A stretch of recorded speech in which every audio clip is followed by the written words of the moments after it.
The call came at 6:47 inches the morning. I know the exact time because I had just set my alarm for 7, and I remember thinking I had 13 more minutes before I had to face another day.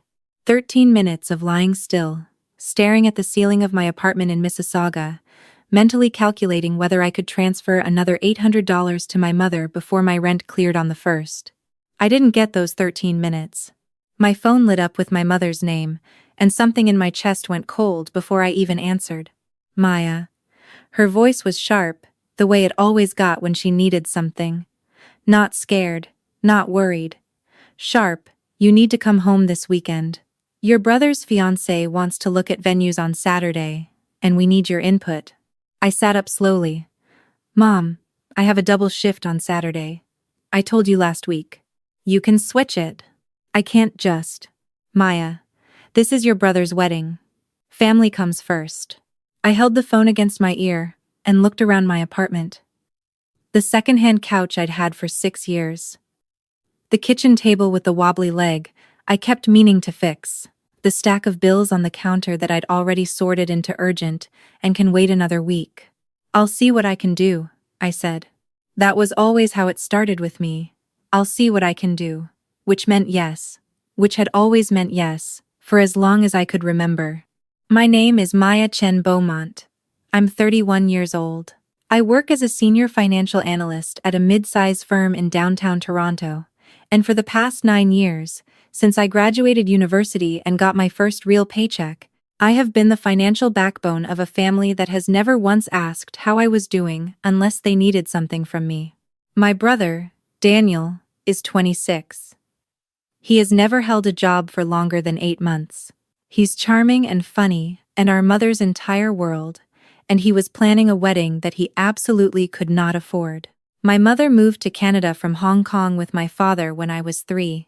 My father died when I was 11, a sudden cardiac event on a Tuesday afternoon, and after that, my mother leaned on me in ways that a child should never be leaned on. I learned to read the hydro bills before I learned to read novels. I learned to call the landlord before I learned to drive. I became, without anyone ever formally announcing it, the adult in the house.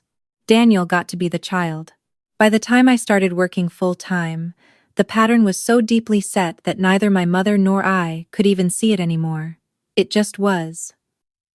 Every month, I transferred money home. First it was $400. Then it was $800. Then it was $1,200 just for a few months that stretched into years. When Daniel needed a car, I co-signed the loan.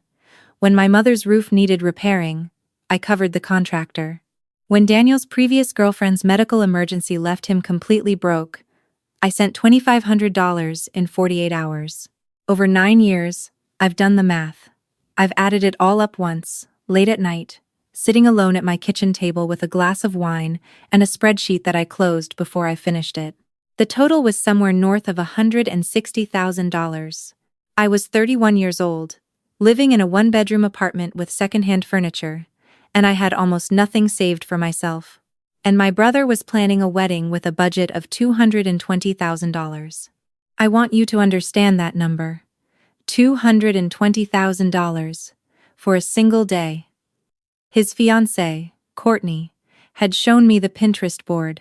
The venue alone, a restored heritage estate in Niagara-on-the-Lake, was $65,000 to rent. The caterer they wanted had a minimum spend of $40,000. The photographer's package was $12,000. The florist had quoted $18,000. It's the wedding she's always dreamed of, my mother told me, as though that settled everything. As though my brother's fiancé's dreams were a legally binding document I had agreed to fund. Who's paying for this? I asked. My mother looked at me the way she always did when I asked questions like that. Patient. Slightly disappointed. We'll figure it out together, as a family.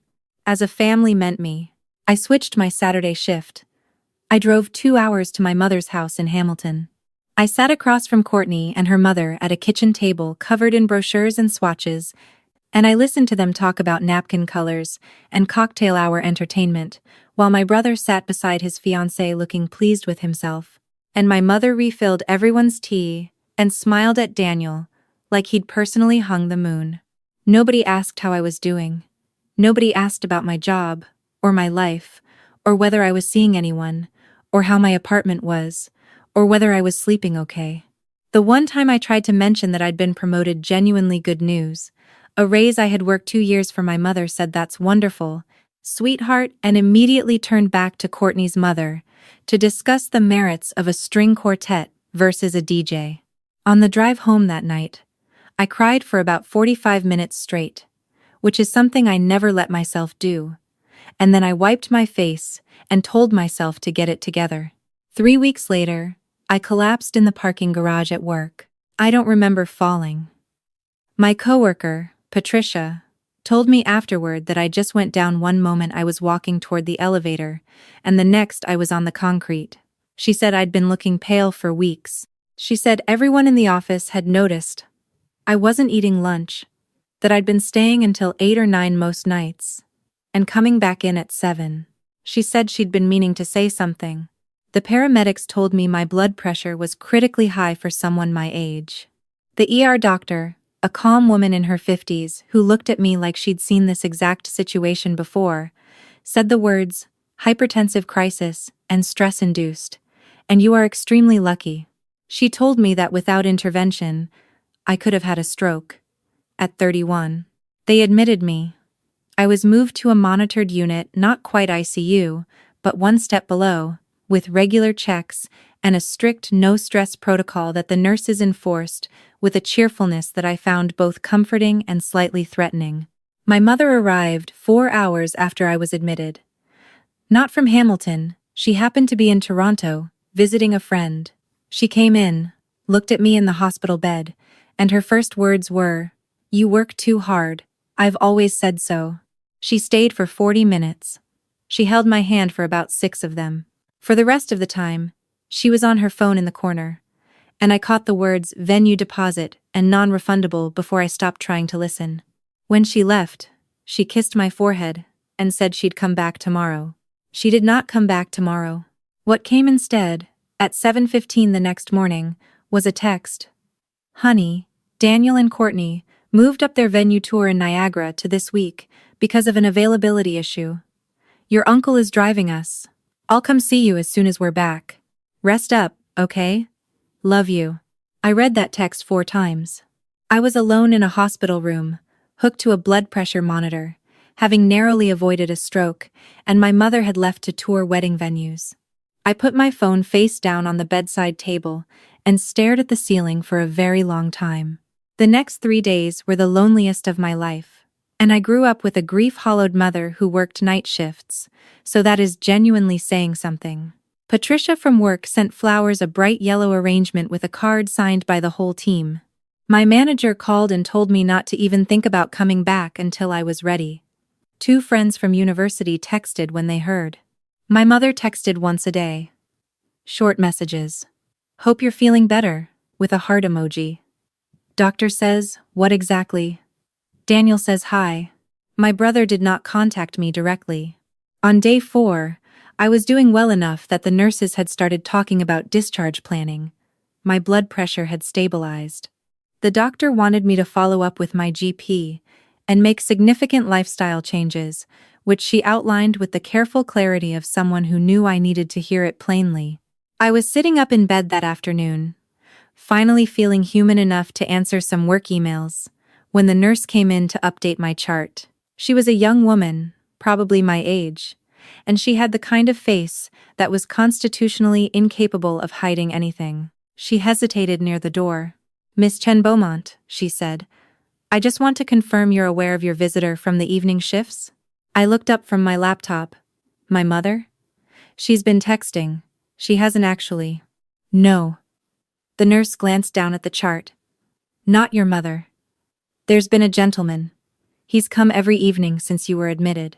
He signs in, sits in the family waiting area, and asks the desk for updates. He never asks to come in." She paused. "I assumed you knew." I did not know. "What's his name?" I asked. She looked at the chart. "Robert Beaumont." The room went very quiet. "My last name is Chen Beaumont. My mother's maiden name is Chen.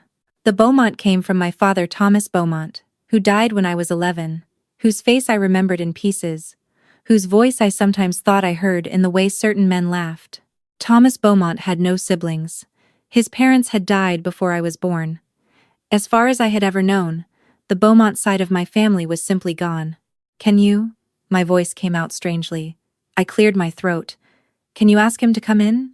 He was in his early 60s, with gray at his temples, and the kind of quiet posture that comes from years of trying not to take up too much space.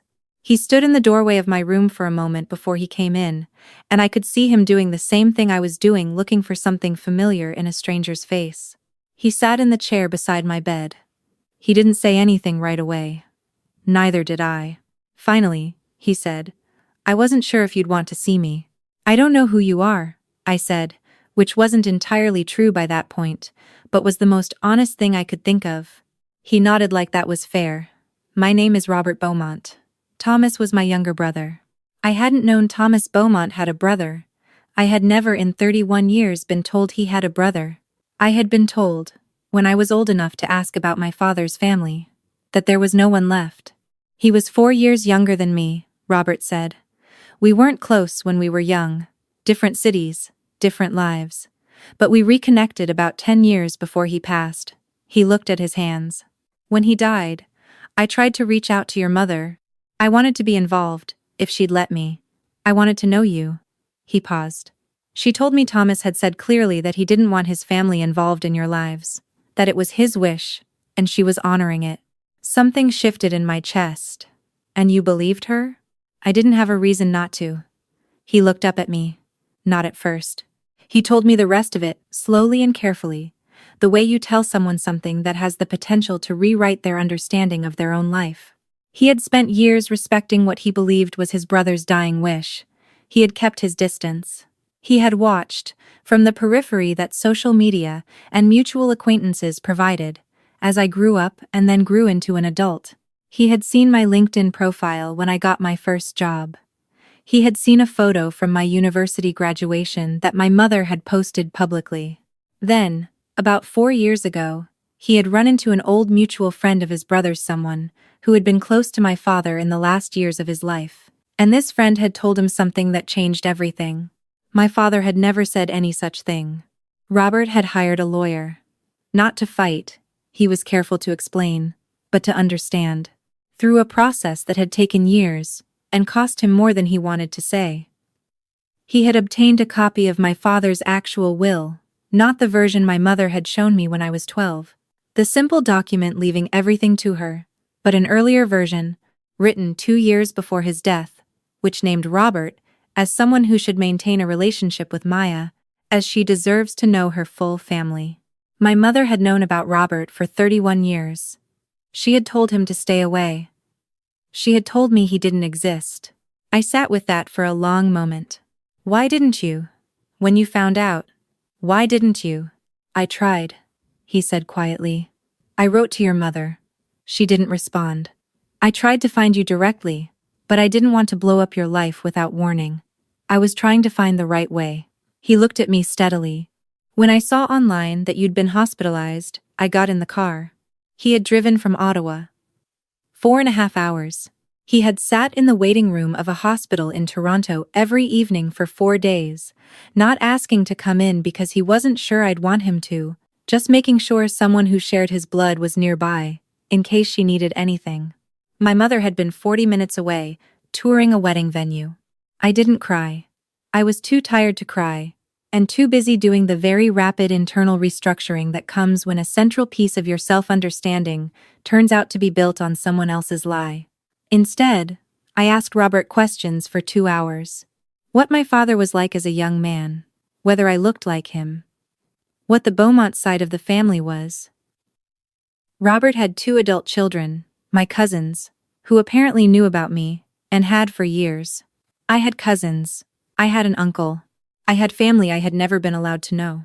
My mother arrived the next morning, the day I was due to be discharged. She came in brisk and efficient, already looking at her phone to coordinate the pickup, and I watched her stop when she saw Robert sitting in the chair beside my bed. The change in her face was something I won't forget. The color went out of it. Her eyes went to me, then to him, then back to me. Maya, she said carefully. What is this? This is my Uncle Robert, I said. Dad's brother. You told me he didn't exist. What followed was not a dramatic confrontation, because I was too exhausted for drama and, I've come to understand, that's not actually what real moments of reckoning look like. There was no shouting. There was a silence that lasted almost a full minute. Then my mother said, in a voice that was very controlled, I was protecting you. From what? I asked. She didn't answer that. She tried several other things. That Robert had been trouble. That my father had complicated feelings about his family. That she had made the best decision she could as a single mother. Each sentence arrived carefully, and I listened to all of them. And when she was done, I told her that I needed her to leave, so I could finish the discharge paperwork. She said, Maya, we need to talk about this properly. We will, I said. But not today. She left. Robert stayed, and helped me navigate the discharge process, and drove me back to my apartment, because I had come to the hospital by ambulance, and had no way home. He carried my bag up to my apartment, and I made 2 cups of tea with the good Earl Grey I'd been saving, for some reason I could no longer remember, and we sat at my wobbly-legged kitchen table for another hour. Before he left, he wrote his phone number on a piece of paper, actual paper, which I found unexpectedly touching, and put it on the counter. He said that he and his family were not going anywhere, that there was no pressure, and that whenever I was ready he would very much like me to come to Ottawa and meet everyone properly. I called my mother that evening. She answered on the first ring, which told me she'd been waiting. I told her that I had spent 9 years supporting this family financially and emotionally, that I had given up savings and sleep and opportunities and apparently an entire branch of my own family history, and that I was done. Not angry done, not dramatic done, just done. I told her I would no longer be making monthly transfers. I would no longer be available to co-sign anything, contribute to wedding funds, cover emergencies that arose from choices I'd had no part in making. I told her that I loved her, and that I understood her life had been hard, and that none of that changed what I was saying. She cried. She said I was abandoning the family. She said after everything she'd sacrificed. She said Daniel needed me. I listened to all of it. Then I said, Daniel is 26 years old. He can figure it out. I blocked the wedding planning group chat.